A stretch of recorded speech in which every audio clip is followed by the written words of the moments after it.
Salut, moi c'est Charline.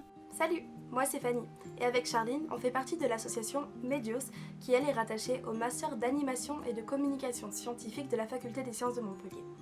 Pour vous remettre un petit peu dans le contexte, en décembre 2020, on a organisé un concours de dessin naturaliste qui a plutôt bien marché, puisqu'on a reçu au total plus de 110 dessins. Donc dans un premier temps, on voulait surtout vous remercier pour tout ça, et dans un second temps, on voulait vous dire que même si on n'a pas pu faire gagner tout le monde, on a quand même décidé de valoriser toutes vos œuvres. Alors comment ça va se passer? Dans un premier temps, on a récupéré tous vos dessins qu'on a triés et organisés en 9 écosystèmes différents. Et puis au fil de l'année, vous verrez des petites vidéos d'animation qui sortiront sur cette chaîne YouTube et qui expliqueront chaque écosystème. Mais au fait, Charline, est-ce que tu peux nous dire ce qu'est un écosystème? Le terme écosystème provient du grec oikos, qui veut dire maison, et systéma signifiant ensemble.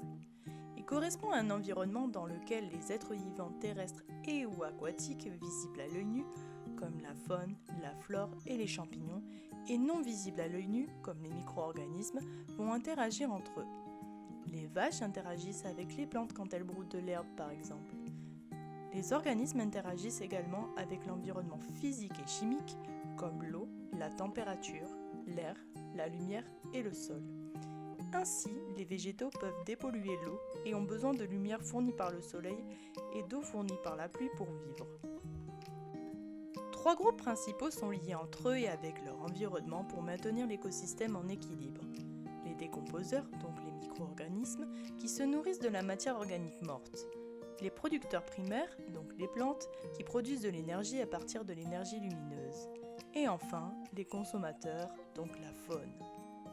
Un écosystème n'est pas fixe, il change constamment. Vous êtes maintenant incollables sur les écosystèmes. Notre prochaine vidéo sera sur les écosystèmes marins.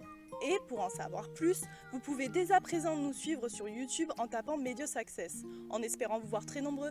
À bientôt!